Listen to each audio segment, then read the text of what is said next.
Hello, this is Jerry Phillips with Facing Facts with Faith. I wanted to make a response video to a video released yesterday by David Sharp. Him and his wife were recently disciplined by the LDS Church for speaking out against his teachings publicly. But that's not how he frames it. Let's go ahead and take a look. So a couple of questions that have come up is a lot of people are like, well, the stake president doesn't get to defend himself in this situation. He doesn't get to respond. And that's true, and, it's just probably the rules of the church that they can't really talk about those things. And that's fine. I wouldn't mind if he went on and talked to somebody about it. That's fine with me, but I don't think he will. I don't think the church really likes that too much. And so, you don't have to take my word for anything that I say. But I will just tell you in all sincerity and honesty, the biggest question that we have is, there's no way, this is what people keep saying, there's no way that she was disfellowshipped and he was excommunicated just because they were talking about the Joseph Smith papers. So he makes the claim that he was essentially disciplined for using the Joseph Smith papers or quoting Joseph Smith. And I want to be clear and fair here that if anyone was excommunicated for simply using church resources or quoting a previous leader, that would be deeply concerning.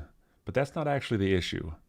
The real issue is what he was teaching about his conclusions from those sources and what that teaching says about Brigham Young, the 12, and subsequent leaders. The bounds that I couldn't cross was when I was asked not to talk to people who are sincerely looking for answers regarding polygamy, and their testimonies are on the line with the Book of Mormon and Joseph Smith being a prophet, and the restoration, is it true? And is Jesus Christ even real at that point? Because people struggle with a God who would command polygamy. There's a difference between strengthening someone's faith and protecting someone from reality. The desire to help someone strengthen their faith is noble. Many people have struggled with our polygamous roots. It can be confusing. It's hard to understand. It's a real test of someone's faith. But here's what I've also seen. There are many faithful members who fully acknowledge the realities of our plural roots and still maintain a deep and abiding testimony of the restoration. They don't need to rely on wishful thinking or alternative narratives to stay grounded in their faith. If we build our testimony on the narrative that Joseph Smith never practiced polygamy and it was later invented by Brigham Young, we might temporarily help someone who is struggling in their faith. But when that narrative doesn't hold up under the weight of evidence, the damage we do can be far greater than the original struggle we were trying to solve. Both charges were for apostasy, for repeating the words of the prophet Joseph Smith. So, pretty crazy. I still, honestly, sometimes I laugh about it because I'm like, is this real? Am I really being charged with apostasy for just repeating the prophet Joseph Smith? But nonetheless, it is true. He repeats here that he was disciplined for quoting the words of Joseph Smith.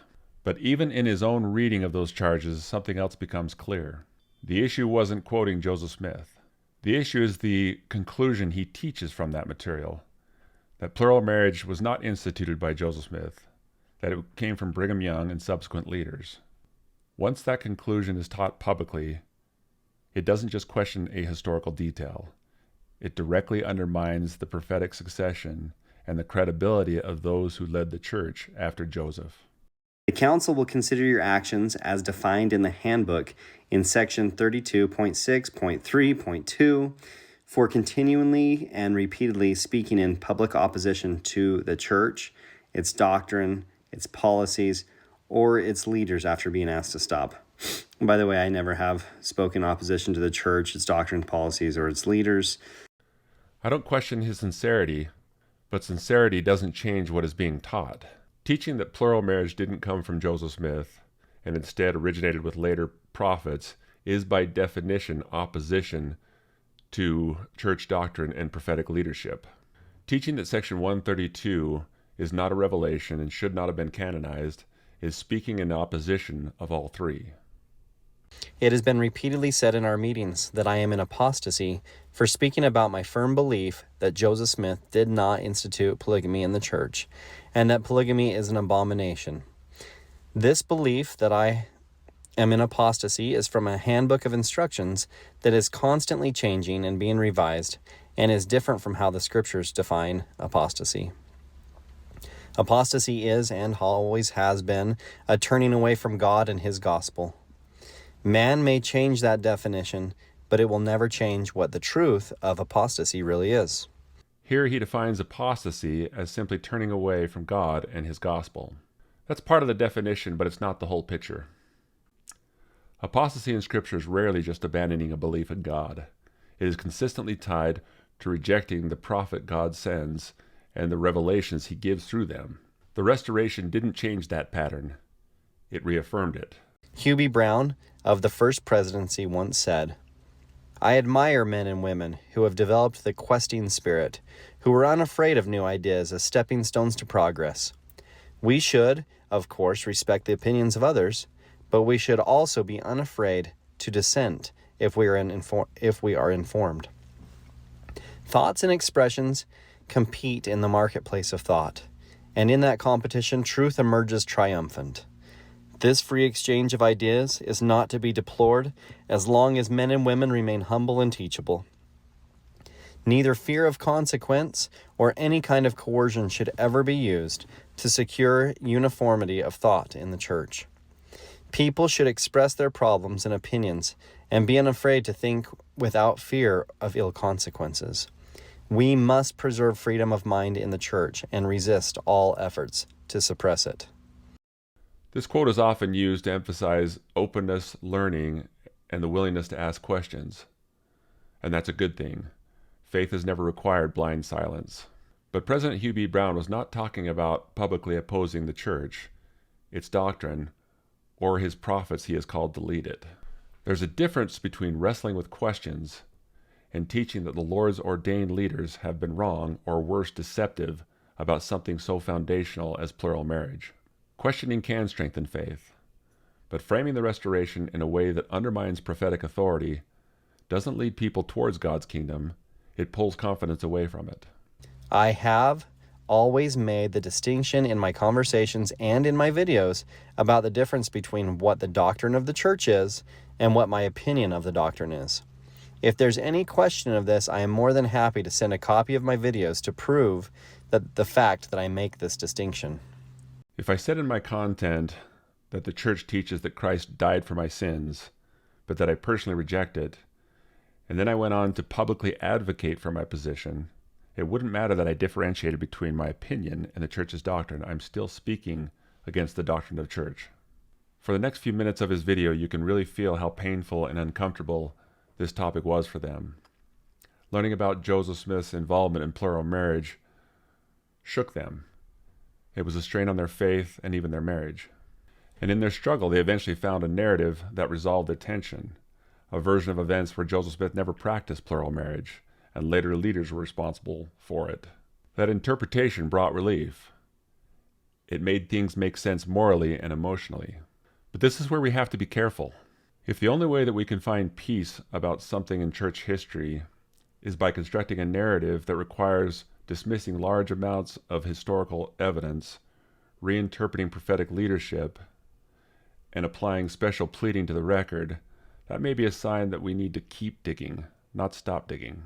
Faith doesn't require us to sanitize the past. It asks us to wrestle honestly until we found a way to incorporate truth and historical reality into our testimony. A testimony that could face the full complexity of the Restoration and God's hand in it is much harder to shake. In Jacob's sermon, he condemned the men of the church for their justification of polygamy and said to them, "Ye have broken the hearts of your tender wives and lost the confidence of your children." Here he quotes Jacob condemning men who justified polygamy and broke the hearts of their wives. That's an important passage, but it's applied without context. Jacob was condemning men who were abusing women, taking additional wives without divine authorization, without their agency, and violating covenant relationships. That's exploitation, and it's always been condemned in Scripture. Anytime agency is violated, whether in ancient cultures, wartime captivity, coercive marriage, or manipulation, it is evil. But the existence of abuse or coercion doesn't answer the historical question as to whether plural marriage was ever commanded by God in certain circumstances. Scripture itself shows both patterns: unauthorized relationships condemned, and exceptions made that are tied to covenant purposes. Collapsing those into one category oversimplifies what the Scriptures actually teach. The emotional harm described in Jacob is real, and it should make us sober. But using those verses to conclude that any and all forms of plural marriage could never be divinely authorized is going beyond what the text is saying. Our other desire is to exonerate Joseph, Emma, and Hiram. Since the beginning days of the Restoration, Joseph knew that his name would be had for good and evil, and this has been fulfilled. Much of the evil spoken of we have attributed to anti-Mormons. I never thought that some of the evil speaking of Joseph would come from within our own church, spoken unknowingly by those who believe they are being faithful. That realization has changed me, and it has compelled me to speak with both sorrow and conviction in defense of his name. Notice what is being assumed here. His goal is to exonerate Joseph, which only makes sense if plural marriage is inherently shameful or evil, or something Joseph must be cleared from. Because if plural marriage was ever commanded by God, even in a limited historical setting, then Joseph doesn't need to be exonerated from it. In that case, portraying him as someone who must be rescued from the practice actually diminishes his role as a prophet who is trying to obey a difficult commandment.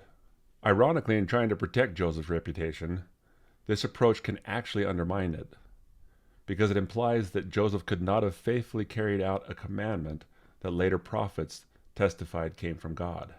It also undermines the restoration by implying that it didn't last beyond Joseph's death. All of the evidence used to support Joseph Smith's alleged plural marriages come from much later in Utah. There is no clear, uncontested contemporary documentations from Nauvoo showing that Joseph Smith practiced plural marriage. This claim doesn't hold up historically. There are contemporaneous Nauvoo-era sources, and one of the most glaring is the Nauvoo Expositor. We often frame that paper as the work of enemies or conspirators, but the reality is more complicated. Many of the men involved were actually insiders who believed that Joseph had moved away from what they understood the restoration to be. In many ways, their struggle mirrors the struggle being described here. People wrestling with polygamy, authority, and the direction of the church. Historians don't rely on only one side's narrative. When both friendly and hostile sources agree, that's usually where the truth lies. For a detailed examination of the contemporary sources, I highly recommend Mark Tensmeyer's essay in Cheryl Bruno's book, Secret Covenants. That same context helps explain why many women later claim to have been married or sealed to Joseph. Most of these claims surfaced decades after his death, in an environment where plural marriage was openly practiced and spiritually valorized. Some sealings appear to have been performed retroactively, intending to link families eternally rather than describe a marital relationship. In other cases, memory, loyalty, and sincere attempts to align personal experiences with later teachings shaped how these relationships were remembered and described. Historians expect fuzziness in memory, especially regarding dates, exact wording, and locations. But whether someone entered a marriage covenant or had an intimate relationship with Joseph isn't a minor detail. Experiences like that shape a person's life and identity. They're not the kind of thing people casually invent or simply misremember years later.